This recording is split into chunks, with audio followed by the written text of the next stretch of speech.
ঈশ্বর দর্শন কি একদিনে হয়? সাধুসঙ্গ প্রয়োজন। শ্রী শ্রী রামকৃষ্ণদেব বলছেন, ঈশ্বরের কথা যদি কেউ বলে লোকে বিশ্বাস করে না।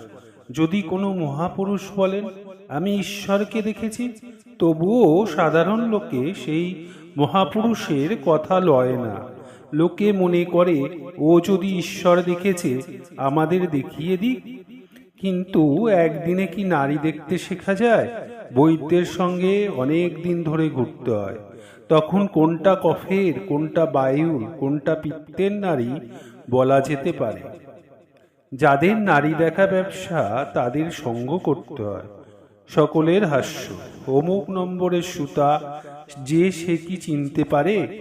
সুতোর ব্যবসা করো, যারা ব্যবসা করে তাদের দোকানে কিছুদিন থাকো, তবে কোনটা 40 নম্বর, কোনটা 41 নম্বর